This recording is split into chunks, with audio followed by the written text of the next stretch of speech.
Rick, in your last class, you had gave a broad overview over civil rights. That is, that you had a society that as late as probably 1930 was openly white supremacist. However, in the generation between about 1930 and 1965, you see a radical change in the outlook of white America. That is, rather than seeing white supremacy as the natural order of things, something that is positive and good, they saw it as something that was a product of the past, that wasn't moral, that wasn't scientific, and that it's something that should go away.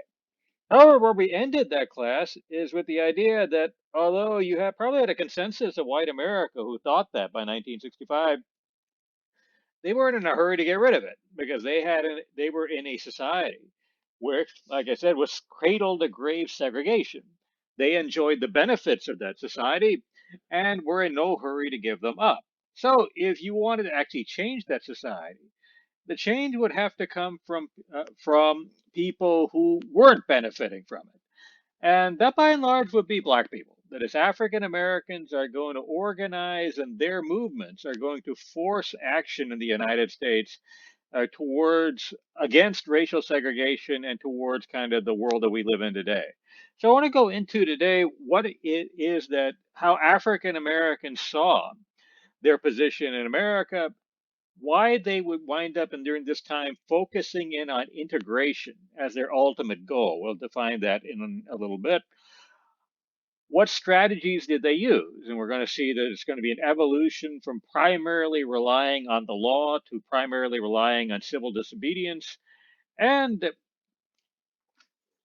in the end, after they with what were they able to accomplish and what were they able not to accomplish? That is, what were the limits and what they were able to achieve. So we'll look at that over the next hour or so. And I want to start off just by bringing us back to about 1910, 1920 or so. You're an African American, you knew you had it pretty rough. That is, the entire force of the United States was pretty much against you. So you would ask yourself what you could do about that. There was no real consensus. That is, you have the you would think that there would be something called equality, right? But what equality is very vague. It depends on where it is that you want to go. That is, for a number of African Americans, equality meant going to the same schools, going to the same churches, being part of the same institutions, having equal political rights. That is a mentality of integration. That is, you don't want a black society and a white society, you want an American society, and you want to be an equal part in it. But that is not the only alternative. Other African Americans said, this white society is out to get us. We cannot have a place within it. So what we want through equality is our own society. That is, we want to build up a separate black society, one that will have its own schools, its own churches, its own institutions. And we want that society to be equal to what whites have. Right? And if you were an African American, there was no real consensus over which way to go in 1910, 1920. If anything, you probably saw more going towards separation, that is, creating your own separate society, than you would see people going towards integration. The leading black politician 100 years ago was a man named Booker T. Washington.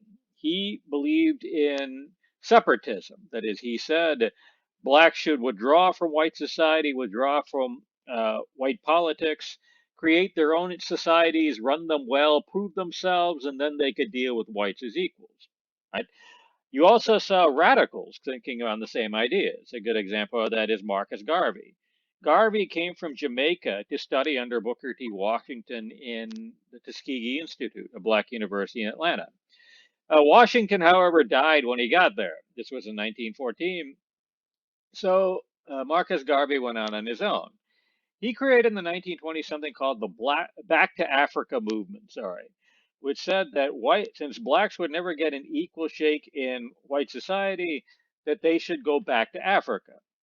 And in the meantime, they should create their own separate institutions that will have nothing to do with white America. That is, they should create their own businesses, their own schools, right, their own churches. He created, in order to try to do this, a steamship company to connect Africa to the New World. He called it the Black Star Line, kind of a play on words to the White Star Line that connected Britain to the United States. So you saw before 1932, Black America divided between these two options. But between 1902 and 1935, the years that we're going to be looking at, Black America is going to have a consensus behind integration. And they are going to be working primarily through an organization. That is, the leading organization in Black America is going to be a group called the NAACP. And the NAACP is going to be committed towards integration. It was created in 1909 and was always an integrationist organization. However, after 1932, you're going to see a consensus of the Black community behind this idea. And the reason why was you had the Depression. During the Depression, Blacks were the poorest people in America. So they needed assistance. Unemployment in the Black community was about 50%. So they needed help. They needed food parcels. They needed relief. They needed unemployment. They needed work projects. And they would have to get these from a white government. So you have to ask yourself, can you really deal with a white government if you have no say in the white government? If you are in a separate society that is remote from the white government, right? So integration, so that would be one thing that would promote integration. Another thing was that the Depression killed small business. This is something that we're seeing right now with the coronavirus. Uh, Now, with the coronavirus, businesses have been shut down for a couple of months. If you own a small business, how long could you go without getting any revenue coming in? Right? Maybe 2 months, maybe 3 months. If you are, however, okay, Standard Oil, if you're US Steel, you could go a lot longer and still lose money. Right? And every economic crisis showed the same thing. During economic crises, during recessions, small businesses go under, big businesses actually get bigger. And, and this is part of the overall integration of the US economy that's been going on since the Civil War. The US has been shifting from a bunch of local economies to one big national economy. And this is a product that gets sped up during any economic recession because small businesses die, big businesses replace them. Right? The Depression was the worst catastrophe for business in American history. The New York Stock Exchange, a list of the Dow Jones Industrial Average, sorry, a list of the 30 biggest companies in America combined for negative profits for 2 years, 1931 and 1932. If they're not making money, nobody's making money. And so you wind up with a world after 1932 that is dominated by big businesses. So if you don't have small businesses in your community, can you really keep a separate society? That is, black businesses were the smallest and least capitalized. So if they were out of business, then how could you have a separate society? Because people got to work. So if you are a black person, you find yourself working for one of these big national businesses. Okay, the A&P, the grocery store, something like that.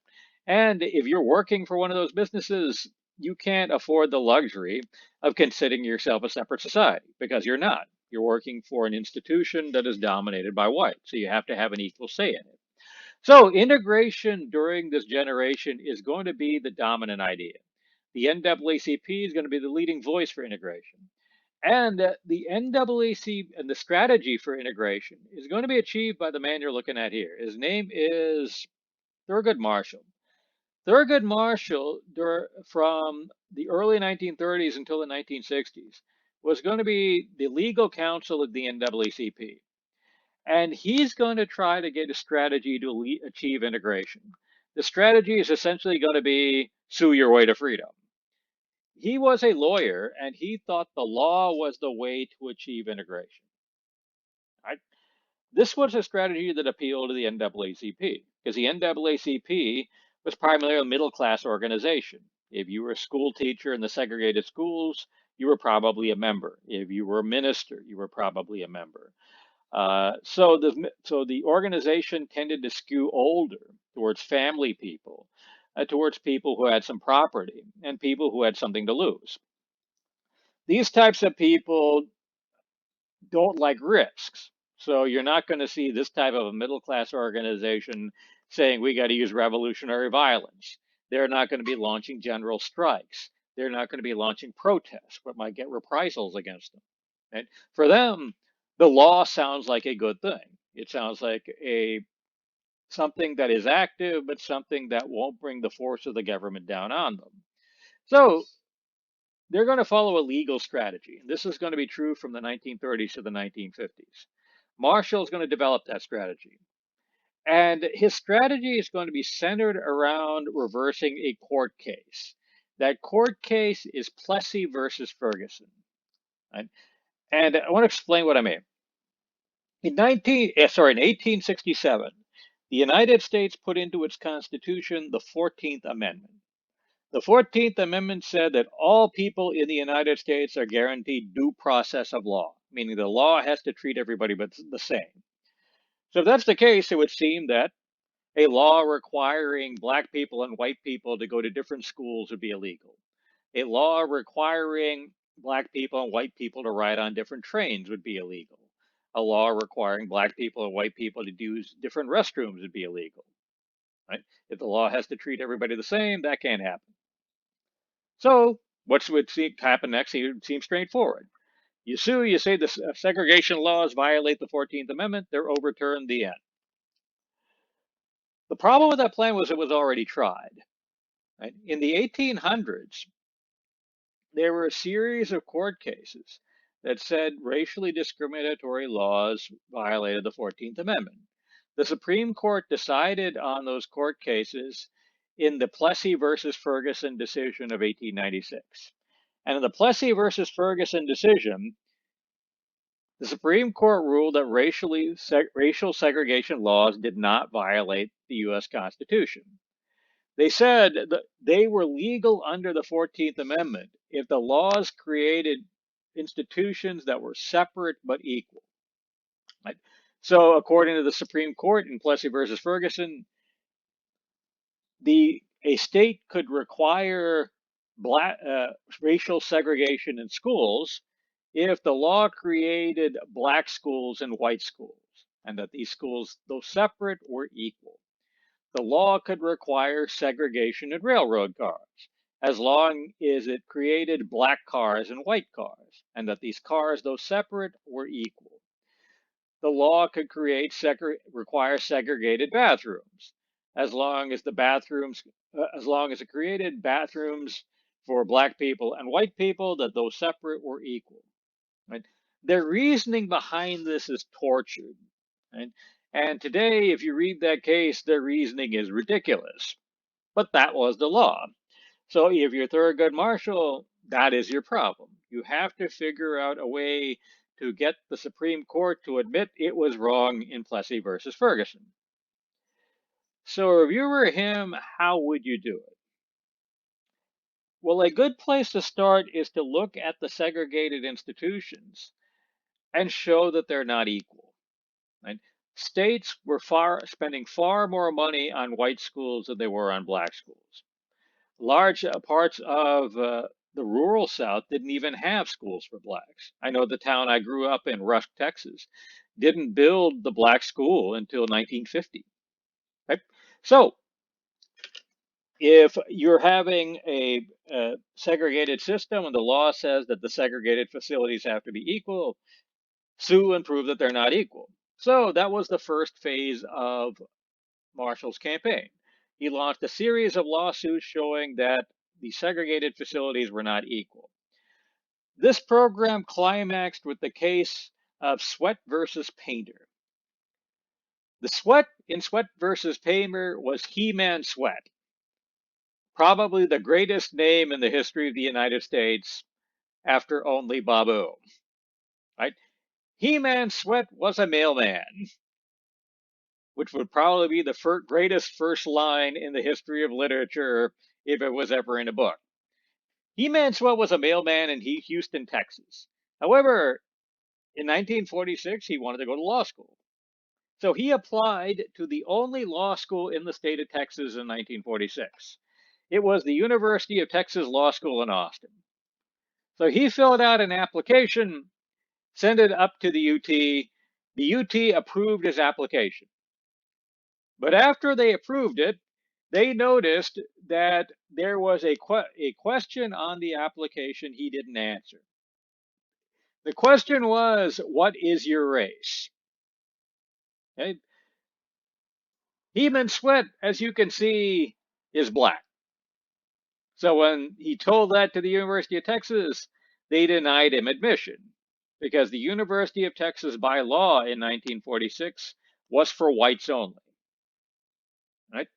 So what the state of Texas said was they'd give him money to leave the state and go to a law school someplace else. Heman Sweat sued for admission. Thurgood Marshall was his lawyer, and everything that you've heard so far was actually carefully set up by Thurgood Marshall, the Houston NAACP, and the University of Texas. And let me explain what's going on here. The University of Texas was embarrassed by its segregation restriction that it was for whites only. That's not because it particularly wanted black students. I had black friends of mine who went to the University of Texas as late as the 1990s.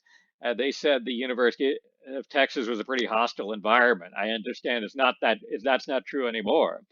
But in the 1940s, the leadership of the UT really didn't care if black people were there.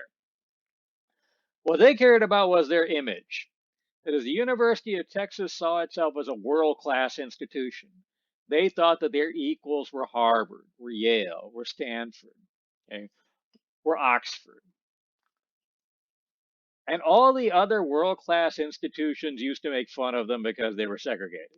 To them, it made the University of Texas look ignorant. So the University of Texas wanted to get rid of this restriction, right? Meanwhile, Thurgood Marshall was looking for a test case, right, for what he was trying to do with separate but equal, right? And he particularly wanted a case involving law schools. Right? The Houston chapter of the NAACP at the time was one of the strongest in the country, the second biggest behind the one in Detroit. So they were able to arrange the understanding where Heman Sweat was going to apply to law school.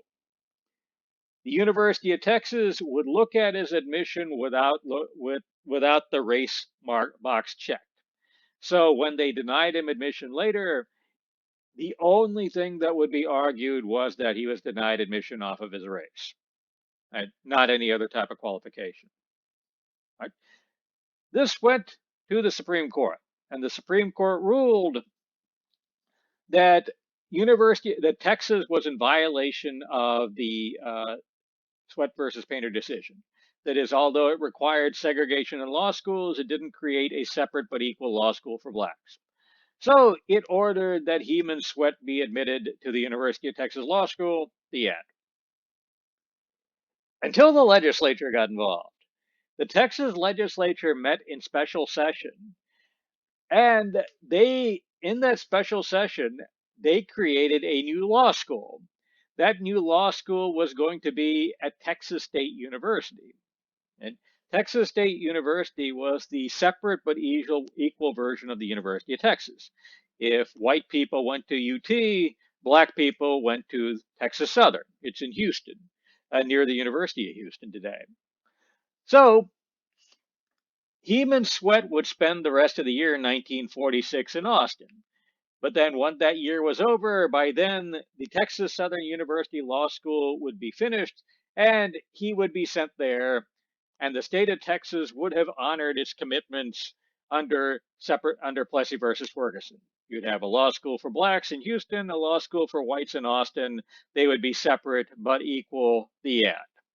Right? So for the rest of 1946, Heman Sweat versus the University of Texas, where they created a blacks only section for him. That is, in the lecture hall when he went in for classes, the last row of seats would be reserved for Heman Sweat as the black section. When he went into the lunchroom, there would be a blacks only table for He-Man Sweat. If he went into the library, same thing. Right? Texas was thinking that this would last for a year and then he'd go to Texas Southern. In the meantime, though, Thurgood Marshall took it back to court. He argued that the new Texas Southern University Law School would not be equal to the University of Texas. Right? And let's go through how he could argue that. For one thing, the University of Texas had a world-class faculty. They had spent years hiring professors. They had one of the best law faculties in the country. As of the time when they went to court, Texas Southern didn't have any employees. This law school didn't have any employees. It had no faculty at all. So the faculty at the two schools would not be equal. The University of Texas had a famous law school, so they attracted students from throughout the country. And the diversity of students provided an education in and of itself. Many of you have had classes where the study groups that you have outside of class teach you as much as the actual class does. Texas Southern, however, would have a total of one student, He-Man Sweat. He-Man Sweat is a fascinating guy, but there's a limit to how much he can learn from himself. Right? The University of Texas was a finished product. It has a physical plant. It had power facilities. It had classrooms. Texas Southern is going to have to build all of that from scratch. The University of Texas had a world-class law library. This is something that's not a big deal today because we have the internet. But when I was applying for colleges in the 1980s, schools used to make a big deal about their libraries because if you didn't have it at your school, you would have to either get publication mailed to you or you would have to travel to where the book was. University of Texas had one of the biggest law libraries in the country. Actually, as of the 1980s, it had one of the biggest libraries, period. Okay? That is, University of Texas has a huge college library. Texas Southern didn't. So all of these were substantial differences. But all of these were things that could be fixed by money. Right? That is, if you throw money out there in scholarships, you can get students. If you throw money out there in salaries, you could get faculty. If you throw money out there, you can build buildings. You can buy books. However, there is one thing that money cannot buy, and that is prestige. Right? The University of Texas was a world-class university. Right? It was famous. It had a reputation. Texas Southern would not, because it would be starting from scratch. No matter how much money that you spent on it, it would not have a reputation until it built one up. That would take years. And Marshall argued that this difference in prestige would make it inherently unequal. That is, there was no way you could equalize that in any time scale that would work for He-Man Sweat because he had to go to school and get a job. Right? And from your own backgrounds, have you run into the same thing? That is, a lot of you are applying for four-year schools now. How many of you are taking into account the reputations of the schools that you're applying to? This is especially true in law schools, which is why Marshall particularly wanted the case involving law schools, because the legal profession kind of has its own culture to it. If you don't go to one of the top law schools and you're not in the top third of your class, then your experience as a lawyer is completely different. Because if you're not one of those people, you don't get to be a clerk in a federal judge's office. You don't get an interview with one of the big expensive law firms. Right? The legal profession is the only profession I know of, even if after you've been working 20 years, if you go interview for a job, they look at your report card. That is, if I'm applying for a faculty job, they will look at my transcript to see if I graduated from college. But nobody's going to look at my grades. In the legal profession, they still do. Right? So prestige is going to be very important in the legal profession. It can't be bought. And the Supreme Court won't be able to get away from that because who's on the Supreme Court? 9 lawyers. Okay? 9 lawyers at the top of their profession who know how the system works. If Sweat versus Painter involved dentists, the Supreme Court could maybe say, well, prestige is unmeasurable, you got a building, they go to it. But each one of those guys had been part of the legal profession. They had all hired clerks. They knew what it took in order to get hired by a law firm. And they could not argue that prestige was unimportant. So the Supreme Court ruled that in favor of Heman Sweat. They said that for the purposes of that, because of that prestige, separate but equal was impossible. So in graduate education, segregation became illegal after Sweat versus Painter. For lower levels of education, segregation was allowed, but if you were going to keep something segregated, the facilities you had to have were actually going to have to be equal. Right? So after Sweat versus Painter, Southern states especially started putting a lot of money into black schools because they had to improve them to the point where they could plausibly argue to a court that they were equal to the racially segregated white schools. Because if they weren't, they would not be allowed to keep them segregated. And Thurgood Marshall could have stopped there. And a number of people were proposing that. For example, in Houston, there was a newspaper editor named Carter Wesley. He was the editor of the Houston Defender, one of the big black newspapers. He argued that what black people should do after Sweat versus Painter is go to the state of Texas and demand that the Prairie View A&M and Texas Southern get an equal share of the permanent university fund. Right? During World War I, the state of Texas left as an endowment for the University of Texas a lot of land in West Texas. This is the permanent university fund. 1/3 of that winds up going to A&M. There was a deal that was struck about 100 years ago. They found oil on that land, so that those reserves were worth a lot of money.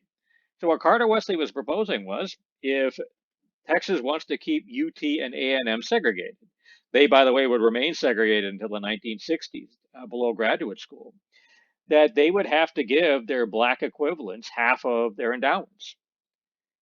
If done, this would have been a huge amount of money. Right? For example, the last time I checked, the endowment of the University of Texas was $8 billion. Half of that is $4 billion. The endowment at A&M was somewhere between 2 and 3. Right? So if you were somebody who thought equality meant creating separate and equal institutions, then this would have been a very good strategy. This was not, however, what Thurgood Marshall believed. Remember, he was ideologically committed to integration. He said that there shouldn't be black schools and white schools, there should just be schools. Right? So he was not going to go in the direction that Carter Wesley was proposing. He was going to keep on pushing until he got integration. And that would require one more court case. And that court case was going to have to be about public schools. Public education was the emotional heart of racial segregation. It was the part of segregation that most people experienced, right? It was about children. Children always generate emotion. And if you couldn't take on segregation there, really you couldn't take on segregation anywhere. And this was proven in the Plessy versus Ferguson decision in 1896.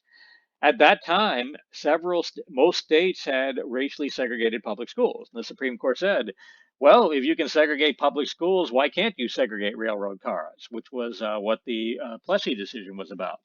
So if he really wanted integration, the public schools would have to be integrated. So he started looking for cases involving public schools. He focused in on 6 of them. Right? And if the Supreme Court would have acted according to its normal procedures, the case that would be famous today would be a case called Briggs versus Elliott, which would have been from Denham County, South Carolina. Right? Instead, one of the 8 justices on the Supreme Court was a Southerner, and he did not want the South to look like it was getting picked on. So he gave top billing to the one case of the 6 that wasn't from the South. And that involved the girl you're looking at, Linda Brown.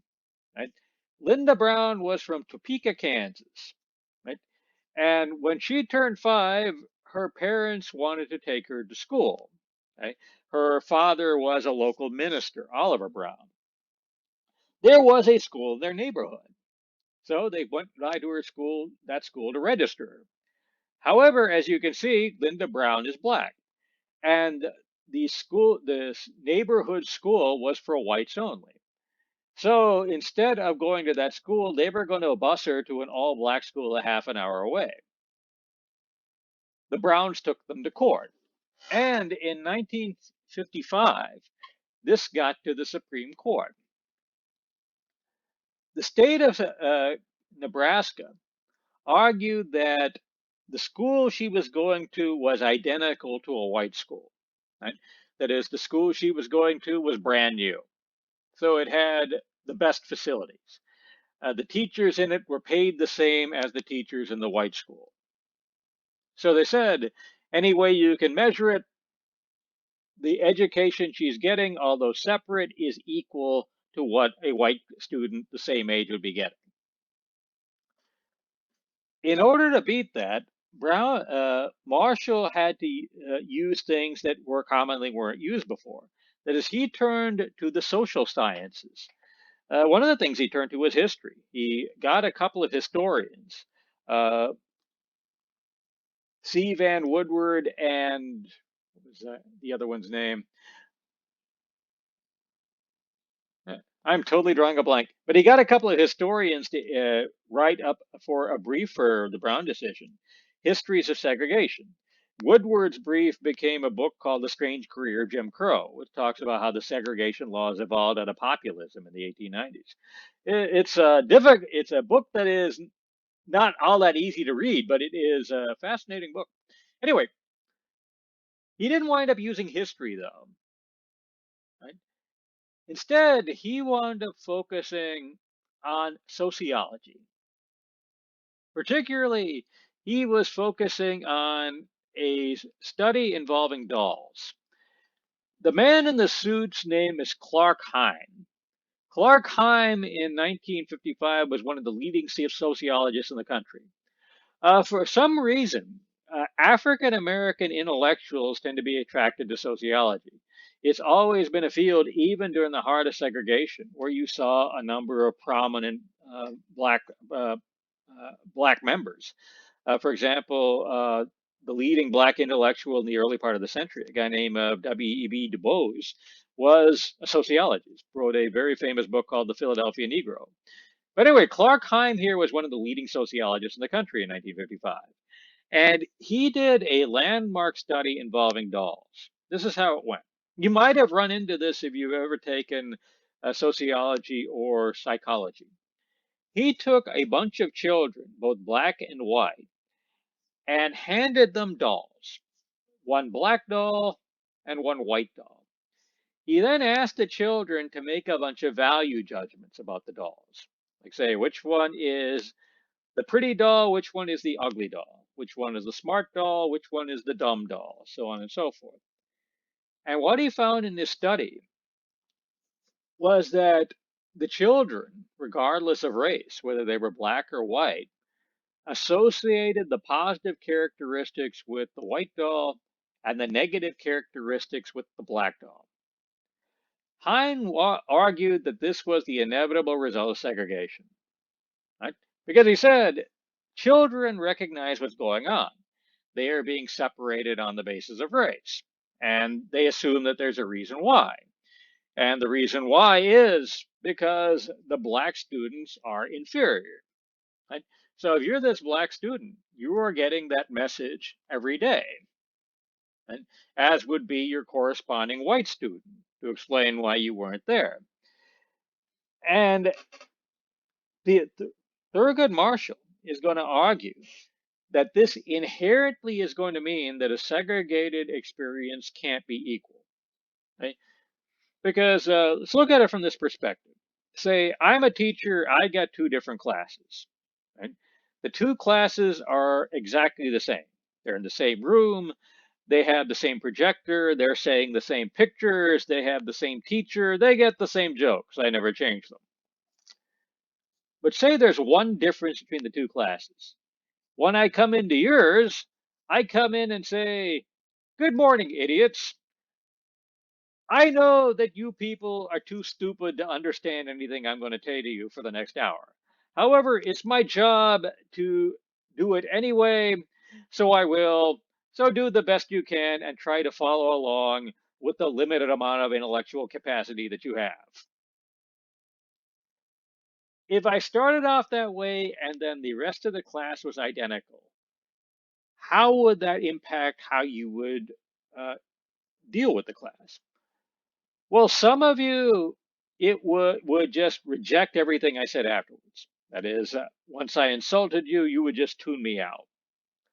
Others of you would try to prove me wrong. That is, you would be motivated by this.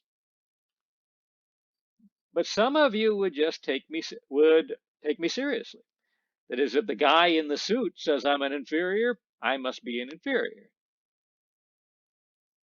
But no matter which way you went, you did not get an equal class to the other one, right? You got something different. And Marshall argued that that is the inevitable result of racial segregation. If you're segregating the classes, you are telling the black student essentially the same thing, that he is an inferior. And this is something that is bad for both the black student and the white student. Right? So Marshall argued this, and he was convincing. In a 9-0 vote, the Supreme Court ruled that Plessy versus Ferguson was wrong. That is, that separate but equal was inherently contradictory, and it ordered that all public schools in America, let's see if I got a picture of that here. No, we don't. Be desegregated with all deliberate speed. And let's go over what this means. Right? Let's start off with the 9-0 vote. The Chief Justice of the Supreme Court, Earl Warren, actually wanted that 9-0 vote. The initial canvass was 8-1, but he held back the decision for almost a year to lean on the one to change his vote to make it 9-0. Right? Why did he want it 9-0? And what does all deliberate speed mean? Right? You could say that that means immediately, but that's not true. If a court wants something done immediately, they will say immediate. All deliberate speed is a contradiction in terms. Okay, deliberate implies slow. Speed implies fast. Right? It's an oxymoron, much like jumbo shrimp, right? Or military intelligence, or Utah jazz, right? So what's the Supreme Court thinking here? Well, they knew this decision was going to be a bombshell. That this was going to hit like a bolt of lightning throughout the country. It would be highly controversial. So they wanted the 9-0 vote to show the country that the Supreme Court meant it, that there was no debate over this, no dissension, that you couldn't just wait a couple of years for a different Supreme Court and get a different decision, right? That this was the law and that's all there was to it. But with that in mind, they knew that it was going to be controversial. So they wanted local jurisdictions to be able, have the flexibility to be able to desegregate at their own speed. That's where all deliberate speed comes from. If you are ready to desegregate now, go for it. If you need some time, we'll give it to you. And come together as a community, negotiate the timetable you want for desegregation. But it is going to happen, and you should get started on this now. The decision was a total shock in America. And for about a month, there was kind of a stunned silence as people tried to figure out what to do about it. At the end of that month, a newspaper reporter asked the president, a guy named Dwight Eisenhower, what he thought about the Brown decision. He said he could understand if parents were worried about their little white girls going to school with little black boys. Right? A very racially charged statement. And after this, the southern states started acting. And they sensed weakness in the federal government, that the federal government wasn't that committed to this decision. So they decided to resist the decision. Every congressman from a southern state got together and issued jointly something called the Southern Manifesto. The Southern Manifesto said that they would resist desegregation with massive resistance. Massive resistance was echoing the language of the Cold War. That is, the official strategy of the United States this time was massive retaliation. If they were at war with Russia, they would nuke it till it glowed in the dark. That was how they said they were going to resist desegregation. And for the next several years, what you saw was resistance to the Brown decision. This resistance could take several forms. One is just open defiance. That is, that they would just not desegregate. For example, in 1959, a judge ordered the state of Virginia to desegregate its public schools. Virginia reacted by ending public education in the state. They just shut down every school rather than integrate them. If you didn't want to go that far, you could try to resist the decision through token compliance. For example, the Greensboro, North Carolina school district took one black girl from and put her into one previously all-white elementary school. They then announced that they had desegregated and were in compliance with the Brown decision. So if you were Thurgood Marshall, what can you do about that?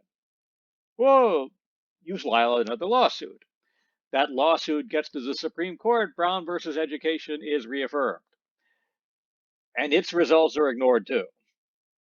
So the legal strategy by the mid-1950s gotten you as far as it was going to go, right?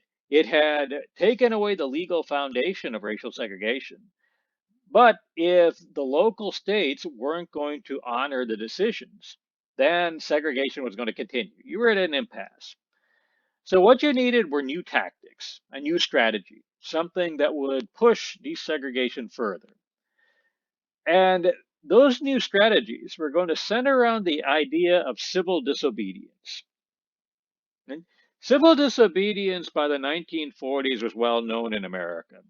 In India, a man named Mahatma Gandhi used civil disobedience as his campaign to get the British out of India and achieve Indian independence.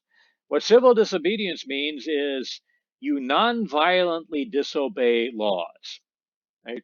But with the justification, if the laws are unjust in the first place, you're actually being unjust by cooperating with them. It was actually articulated in a paper written by an American, a guy named Henry David Thoreau in the 1840s. Thoreau, after that, was kind of forgotten, at least the civil disobedience essay was, until Gandhi actually started civil disobedience campaigns. Then literary scholars remembered Thoreau's article, and then it became republished. Now it is actually fairly well known. Anyway, so from the Gandhi experience, civil disobedience was widely known in America. And spontaneously, a lot of people throughout America started to engage in civil disobedience campaigns. That is, they would just refuse to obey segregation laws. For example, well, in my doctoral dissertation, case that came up in the Shell refinery at Deer Park in 1955 was one day a black worker named Vincent Smith went to work and he just went into the whites only locker room and took a shower there. That's an act of civil disobedience. They fired him for it. That was the records I was looking at when I was doing my dissertation.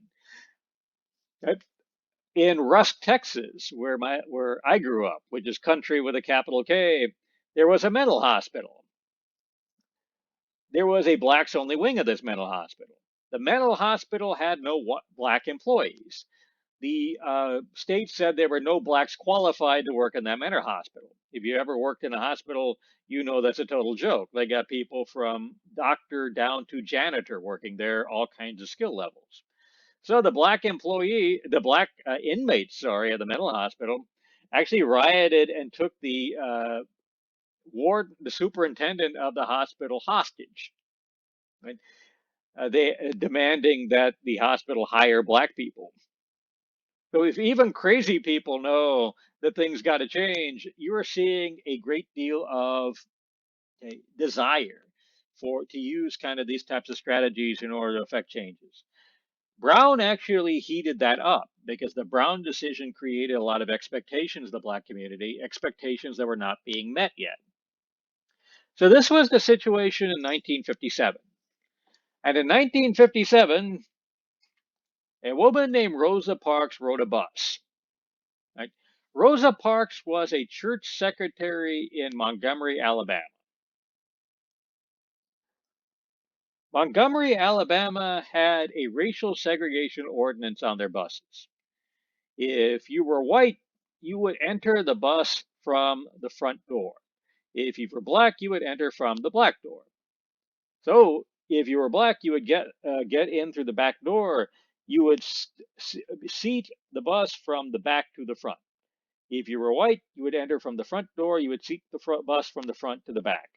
If the bus was full, the next white person who got on the bus would go to the farthest up row of black people. Those blacks in those chairs would then get up. They would stand and the white person would take the seat.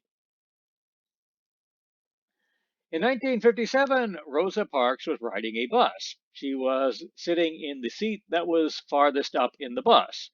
A white man came on the bus. She refused to give up her her seat to him. So she was kicked off the bus, arrested, fingerprinted, and sent to jail. This is her mugshot. Actually, they would release her that day. And when she was arrested, the black community of Montgomery was outraged. And by the way, everything that you've heard so far was a deliberate choice by Rosa Parks. That is, in the future, when asked why she wouldn't stand up from that bus, she said her feet hurt. That actually wasn't true. In addition to being a church secretary, Rosa Parks was also the secretary of the local chapter of the NAACP. Right? She wanted to get a court case to test that bus segregation ordinance. And the bus that she went on was particularly well known. The driver of that bus was a notorious racist. He was harsh to black people. Rosa Parks walked rather than ride that bus. But she deliberately went on that bus that day in order to violate that ordinance, get arrested so that this could go to court. Okay? A standard strategy for NAACP. When she was arrested, though, the entire black community in Montgomery was outraged because, after all, she was a church secretary. There were 6 black churches in Montgomery. She was the secretary of one of them. If any of you have ever gone to a Protestant church or go to one regularly, everybody knows the church secretary. The church secretary is probably the second best known person in that entire building after the preacher. Right? So having a church secretary arrested was outrageous to the black community. And look at Rosa Parks.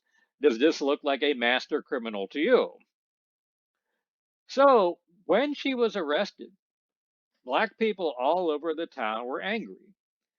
And a lot of them started talking smack that if she was arrested, they wouldn't ride the buses either.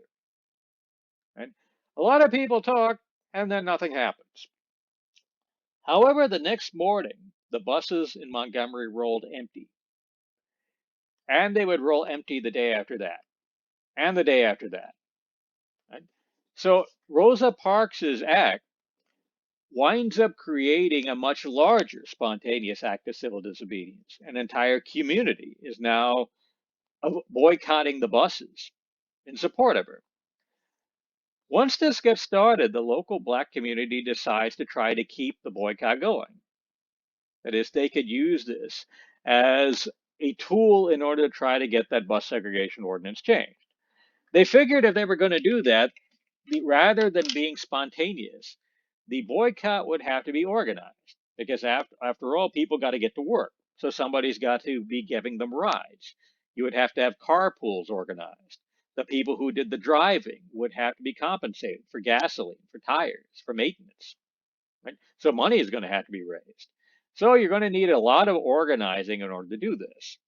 The best capacity they had to organize were their churches. Right? So the six black churches of Montgomery came together in order to organize the boycott.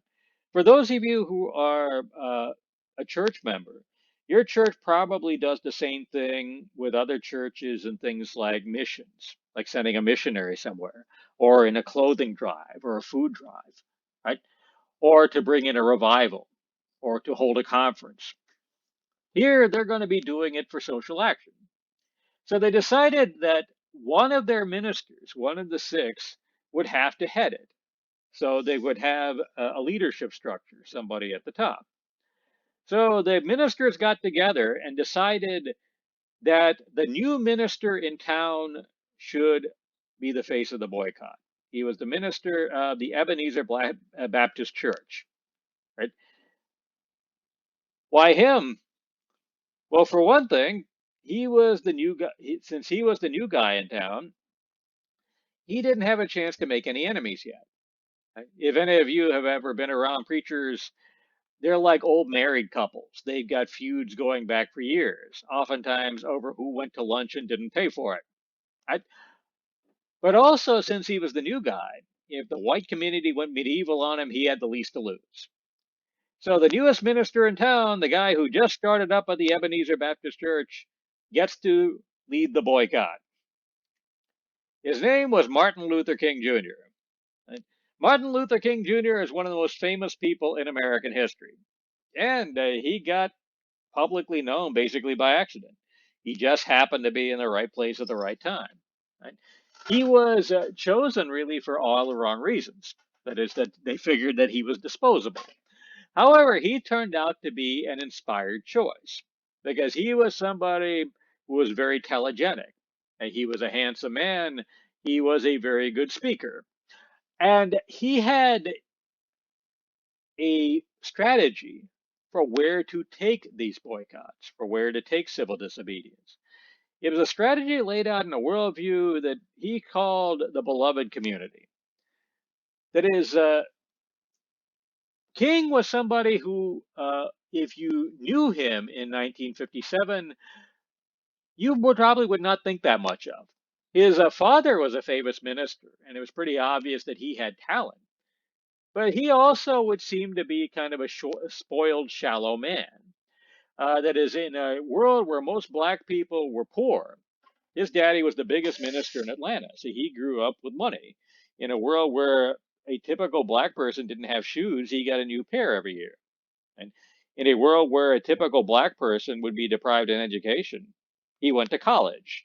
He was a graduate of Morehouse College, the big private school in Atlanta. And at Morehouse College, he and his friends used to call themselves the Wrecking Crew because they wrecked a bunch of girls' reputations. That is, Martin Luther King was a player. Right? So he would seem to be handsome, he would seem to be charismatic, but you would figure that he was a lightweight, somebody who was the spoiled son of a rich guy. But as it turns out, Martin Luther King was a lot more than that. Right? He was also somebody who was kind of a deep intellectual. That is, he was somebody very comfortable with ideas. And so he was able to formulate the ideas of the beloved community, ideas that were going to be very important in making civil disobedience work. And let me go into what that is. According to Martin Luther King, the United States was a beloved community, a Christian community united by love. He, however, said there was a stain on this community, and that stain was racism. He defined racism as a sin, right? And he said that the worst part of the sin was that the sinners didn't even know that they had it, or that they wouldn't admit that they had it. Right? That white people deluded themselves into thinking that what they saw around them was the natural order of things, it was all well and good, and that all the good black people liked it too. And it was only a handful of troublemakers, a handful of people corrupted by outside values that questioned it. King wanted to use the civil disobedience campaign in order to shatter that illusion. Right? He wanted to show the white community that blacks did not go along with segregation, that they thought it was wrong and that it needed to change. He basically wanted to use civil disobedience as an educational tool. His idea was that once whites confronted their sin, once they recognized what it was, they would look into their hearts and change. Right? And once they changed, the segregation would end and the beloved community would be reunited again. Right? This is a very bold, ambitious idea. And it's a very ambitious view of human nature. The idea that people are changeable. That is, that you could win people over, that you could convince them, that especially you could convince them that what they were doing was wrong, morally wrong. Right?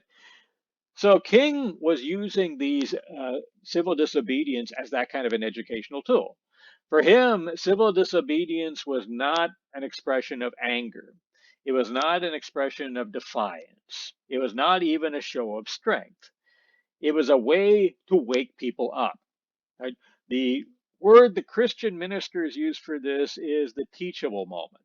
That is, the Christian ministers have an idea that you could talk to somebody until you're blue in the face. They won't listen until the moment comes when they're ready. Okay? When something happens, some crisis that opens their heart. And when they reach that moment, you can reach them. Basically, King was using civil disobedience to create that teachable moment. He thought that if he could create it, he could open their hearts, he could change them. So that was his goal. It was a very ambitious goal. And for the next year, it didn't happen. Instead, when he used civil disobedience rather than looking within, white people dug in. They refused to alter the segregation laws. They got more and more intransigent about it. After a while, they started to pass new laws in Montgomery, which, among other things, outlawed carpooling, and in order to try to force black people back on the buses, in order to force an end to the boycott. And after a year of boycotting, it looked like the boycott was going to fail. However, at that point, the Supreme Court entered the picture. Remember Rosa Parks. Rosa Parks, remember, was NAACP. Her goal was to launch a lawsuit in order to challenge the segregation law. So as soon as they let her out of prison, she filed in court. Her case was slowly making its way through the courts while the protests were going on, while the boycott was going on. After a year of protest, the Supreme Court finally made a decision on it. They ruled that the bus segregation ordinance in Montgomery violated the Constitution and so was illegal. You have heard a number of cases that the Supreme Court held segregation to be illegal. Brown versus Board of Education, and a bunch of cases that followed them. If the South ignored all those decisions, you figure Montgomery will ignore Rosa Parks' decision too. Instead,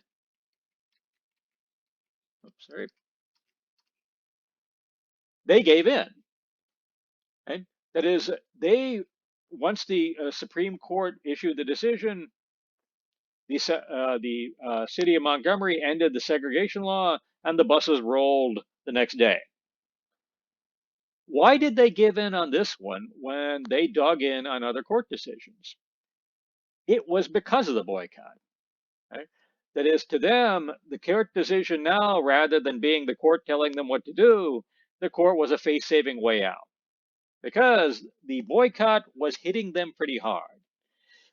How was it hitting them? Well, for one thing, the bus company in Montgomery was a private company.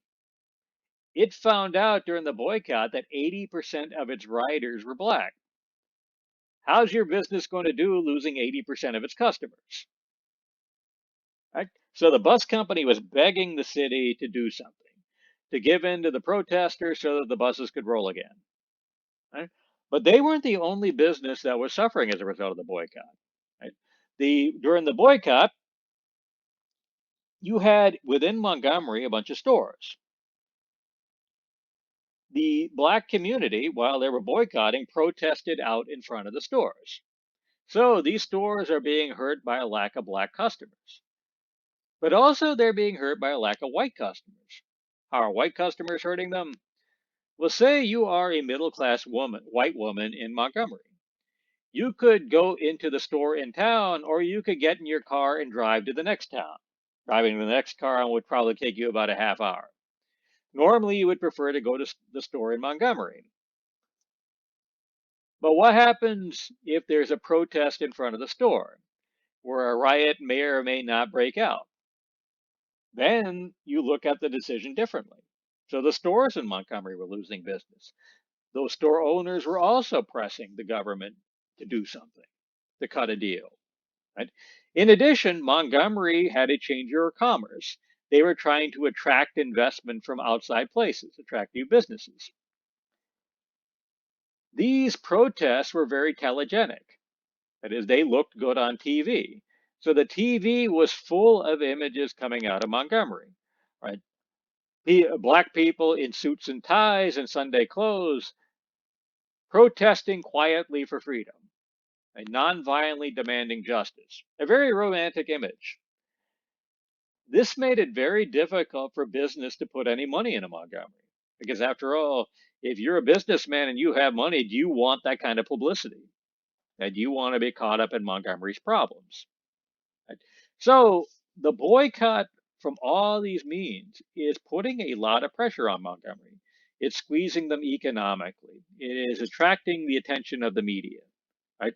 So after a year of this, Montgomery wants out of this as bad as anybody. So once the Supreme Court gives them an out, a way to give the black protesters what they want without having to look weak, they take it. Plus, also, you have to wonder if maybe King's strategy is working. That is, in our cynical time, we figure that people are unconvincible, and that is that people are locked in, you can't tell anybody anything.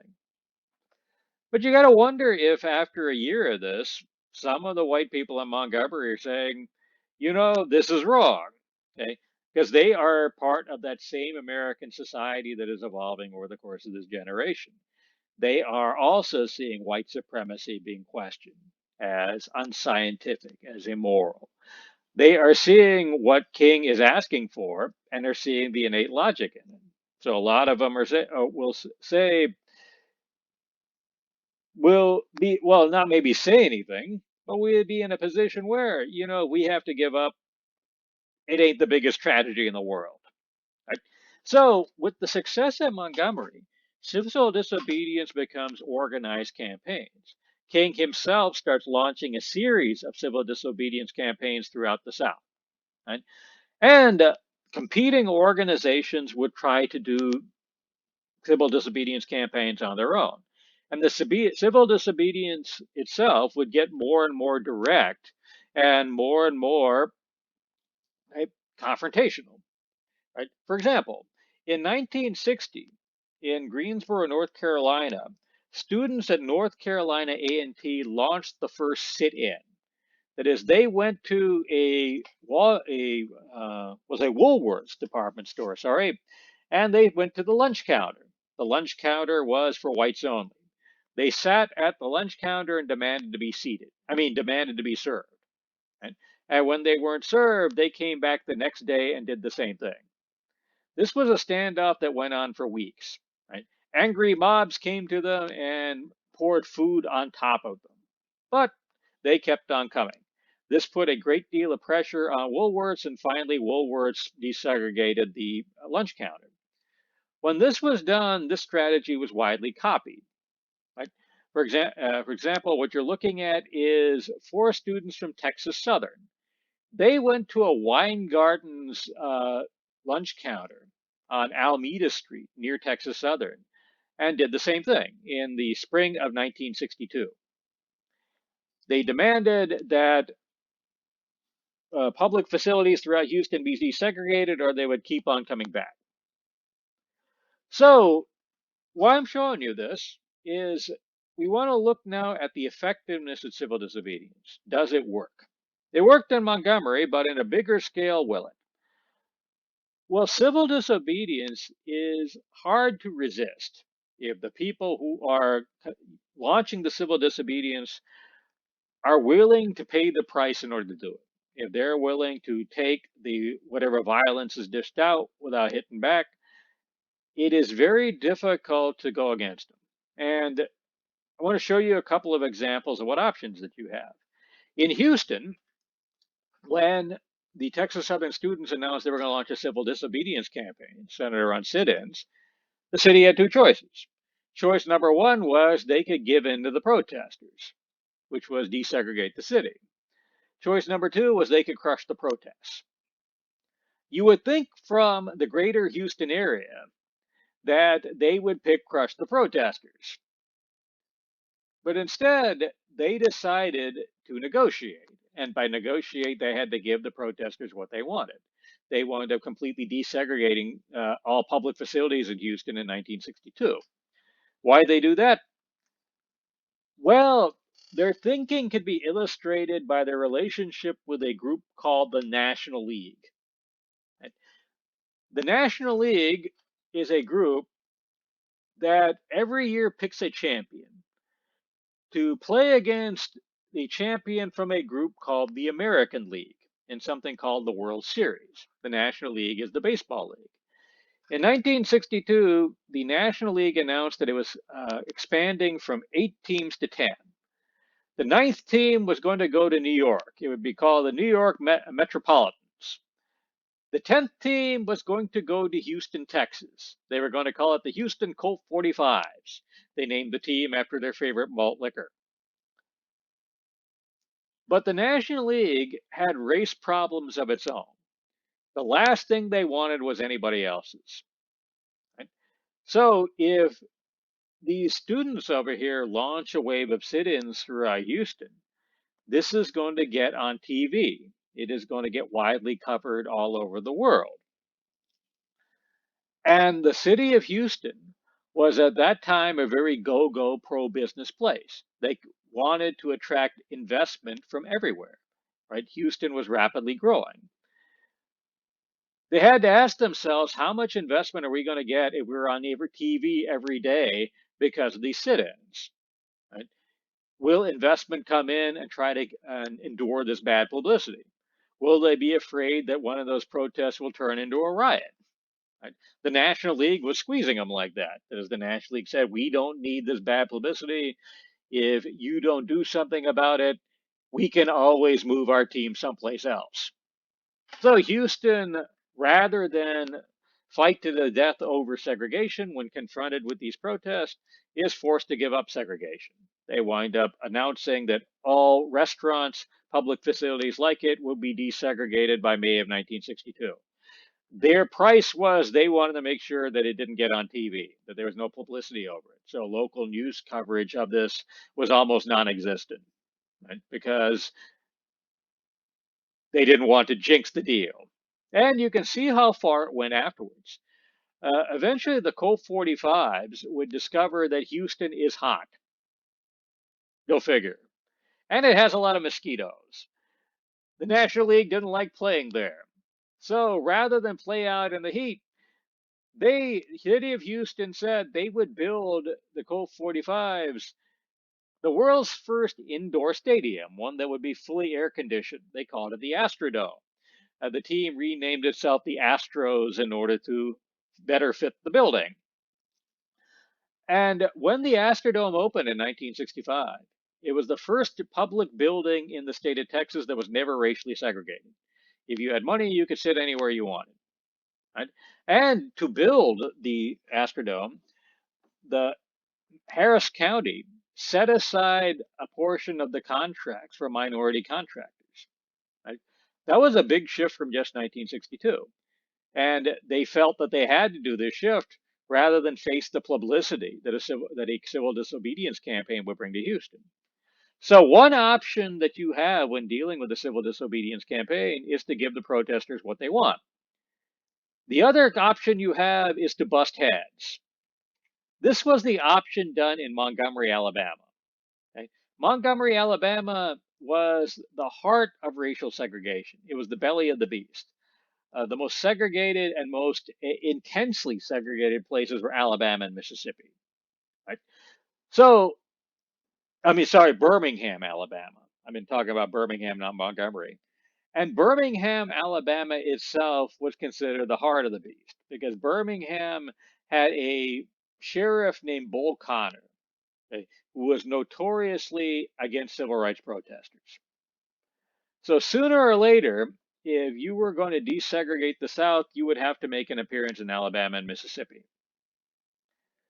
In the summer of 1964, a group called the Student Nonviolent Coordinating Committee started a program in Birmingham, Alabama that they call Freedom Summer.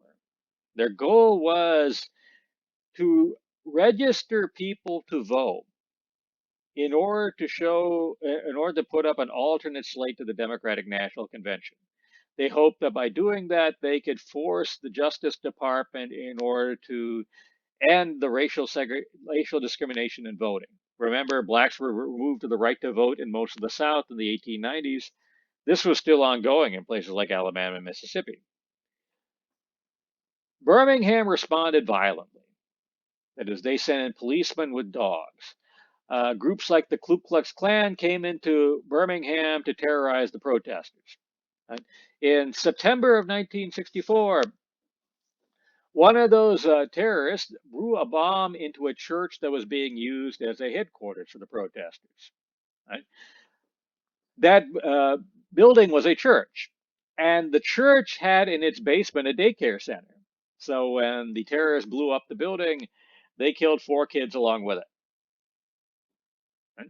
So you have protests going on in Birmingham where they're doing the opposite of what Houston did. Rather than negotiate and give the protesters what they want, they are trying to crush the protesters, and they're using extreme violence in order to do it. King himself was forced to come to Birmingham because if he wanted to remain a leader in civil rights, he would have to go there and show he wasn't afraid. Right? They actually arrested King in Birmingham. They sent him into prison, and a lot of people were afraid that he would die in prison there. That is, that the local authorities would kill him. So, what does Birmingham get for using violent resistance against the protests by being completely ruthless towards them? Right? Well, they got the attention of the entire world because these protests wind up on TV every day, and the world was outraged by what they saw. One of the things that I don't think is widely known today is that the white community in the country as a whole really wasn't sympathetic to the civil rights protesters. They saw them as a bunch of troublemakers. However, when the reaction was done against them, when they were being terrorized by dogs, by policemen with clubs, by guns, by explosions, it created a sense of outrage. What is going on in America? Right? So, in homes throughout America, people started to pressure the government to do something about this. It created outrage internationally. In the third world, communists were saying these demonstrations are Birmingham is proof of what America really is. It is a bitter racist nation that wants to destroy you. If you want real freedom, follow us. Right? So in the third world, they are demanding answers from the United States. In Europe, they were looking at the Birmingham protests on TV and were outraged. This was a tremendous human rights violation, and they were demanding answers. And you can see how outraged the world was by this, okay, by the choice of the Nobel Prize for that year. Europe traditionally uses the Nobel Prize to send a message. That is, they will give the Nobel Prize to a citizen in a country in order to show that nation that the world is watching. So they gave the Nobel Prize to a couple of Soviets during the Cold War to let the Soviet government know that the world was watching what they were doing. They was a limit to how badly they could treat their dissidents. In 2010, the Nobel Prize went to a Chinese dissident, right? Uh, Liu Xiaobo, in order to show China that the world was watching, so on and so forth. You know who got the Nobel Prize in 1964? Martin Luther King. So the American public knew that the world was watching. The government knew the world was watching. The government was under a lot of pressure to do something. So what does the government do? They passed by the fall of 1964 the Civil Rights Act of 1964. The Civil Rights Act of 1964 was sweeping legislation. It made segregation in all public facilities in the United States illegal. It also went further than that. It made segregation in employment illegal. Right? That is, you could no longer racially discriminate in employment. You also couldn't discriminate in employment on the basis of gender. Right? This was actually a sweeping legal doctrine. In the past, they'd always considered it a property right to be able to hire or fire whoever you wanted for whatever reason you wanted. Right? I dealt with a court case from the 1950s involving the Gulf Oil Company, actually the Texaco Oil Company. One of the lawyers in that court case was arguing that Texaco was discriminating against black workers. The judge chewed him out. He said Texaco could discriminate against black workers all they wanted. That was the law. That was their property right. The lawyer actually apologized to the judge. The Civil Rights Act of 1964 changed all that. It said that there were limits on what you could do with property. You could not use your property rights to pick a whole class of people and say that they could not be employed. They could not use your services. A sweeping change in how law is dealt with under the under properties dealt with under the law. So, if you're Birmingham, what did you get for confronting the protesters for trying to crush them? You got an even bigger change than what the protesters wanted. Right? Alabama found the same thing again the next year. There was a set of protests in Alabama designed to try to get the right to vote, right? Which was in the town of Selma, Alabama. It climaxed with the protesters crossing the Edmund Pettus Bridge to try to march towards Montgomery, the capital. The police stopped them on the roads. The Justice Department was actually scared to death. They figured that once they left Selma and got into the woods, the local population, the white population, just pick out their guns and massacre them. Okay, the last thing they wanted was that on TV. So the state of Alabama once again tried to react to the protest with force. Once again, it got on TV. Once again, the world was outraged. And once again, Congress was forced to act. They wound up passing the Voting Rights Act of 1965, which created a federal commission called the Federal Election Commission, which would then oversee voting. All states that had a history of discrimination in voting would have to send their rules for conducting elections to the Federal Election Commission for pre-approval before they could hold an election. And the effect of this was striking. In 1960, 5% of black people voted in Alabama and Mississippi. By 1970, black voting was about the same as white voting in Alabama and Mississippi. Right? So civil disobedience as a tool was quite effective. And if people use it with and are willing to pay the price of using it, and the price is high. I once assigned a book to my classes called Coming of Age in Mississippi. It was about one of the Student Nonviolent Coordinating Commission volunteers in the Freedom Summer in Birmingham in 1964. She basically got post-traumatic stress from her experiences that she spent every day with the fear that she was going to die horribly. And everybody in One of these protesters remembered Emmett Till. Emmett Till was a 14-year-old black child who was kidnapped and murdered in 1954 because a local white person thought he whistled at a white woman. And so, if you challenge white supremacy, you could pay a horrible price. However, if by confronting, okay, consistently with civil disobedience, it is a very difficult tactic to oppose. And by the 1964, the legal foundation of the United States had changed. This is Lyndon Johnson, the president, signing the Voting Rights Act. However, as all these laws are being passed, you start to see in the black community a great deal of cynicism about the whole path that they had been under. Civil disobedience and the very idea of integration. For example, as Lyndon Johnson was signing the Civil Rights Act, the city of Watts, the district of Watts in Los Angeles got swept up in a giant race riot. In the past, race riots in America were white communities would attack black communities. In this one, the black community, in response to an act of, I believe, police brutality, white policemen killed a black person, rioted in their own community. They went to white businesses and tried to burn them down. And this was the start of a wave of riots that swept black communities throughout the country in the next 3 years. You also saw a new generation of leaders start coming up in the black community. The most well known of them is a man named Malcolm X. Malcolm X came up through an organization called the Nation of Islam. The Nation of Islam was a religion that, among other things, says that white people were evil, that they were intrinsically evil and were essentially satanic. Right? And he criticized nonviolence as a civil disobedience, said it was just a tool of white liberals, and that that whites needed to be confronted with any means necessary, implying also the use of violence. Also, he did not believe that integration itself was a goal.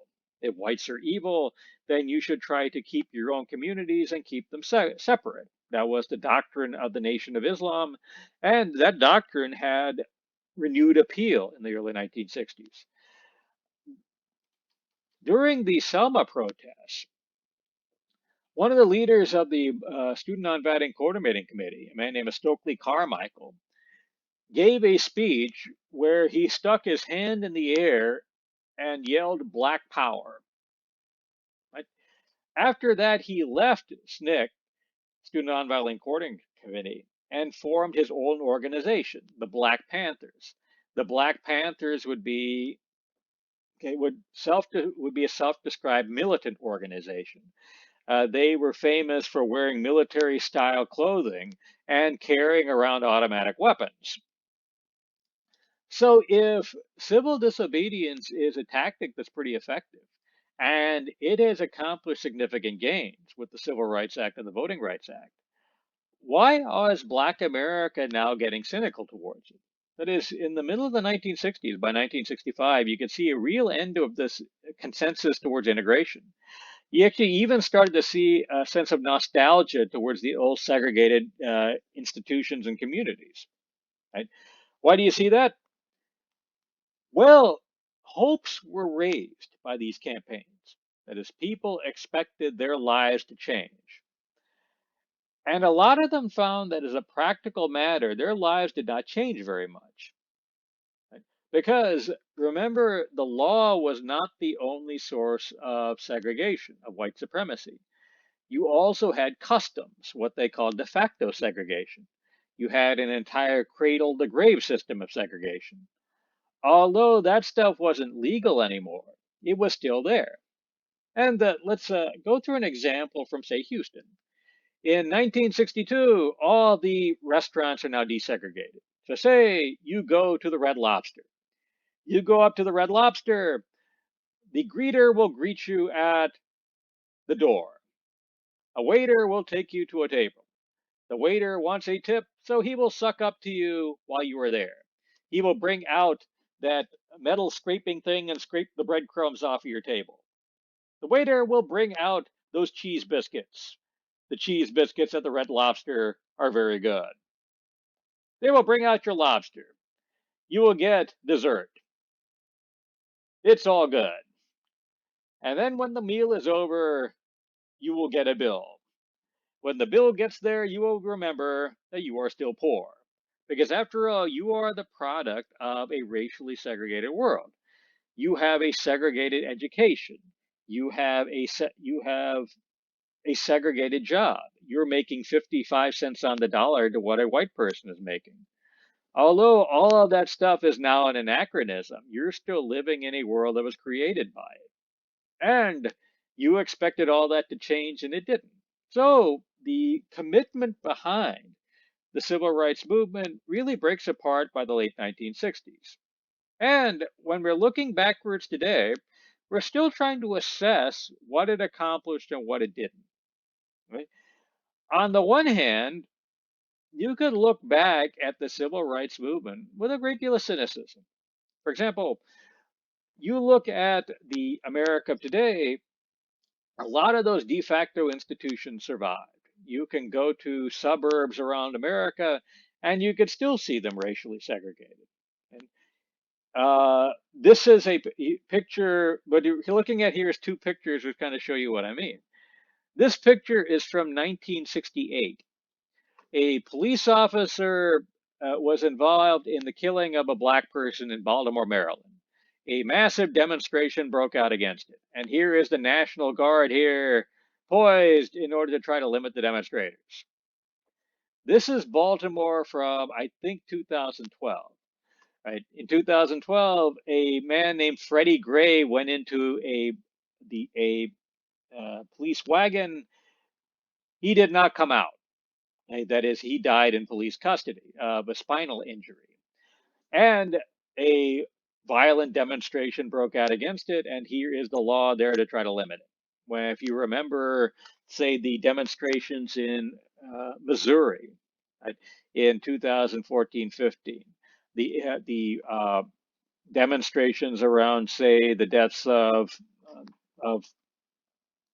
that the young man from Florida. I can't remember his name right now. Anyway, I'm old. Okay, but you can look at that and you can see that a world is still segregated, and you are there. The racial animosity of America is still there, and you can see that also in the revival of things like white supremacists, who have really made a comeback over the last few years.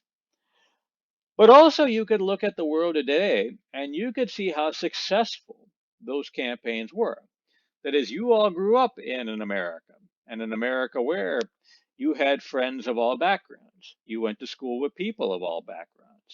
Right? The typical public school in most of this area would the leading race in there would only be about 70% one ethnicity or another. Right? You're living in a world today where things like interracial dating are pretty common, or at least nobody says anything about it.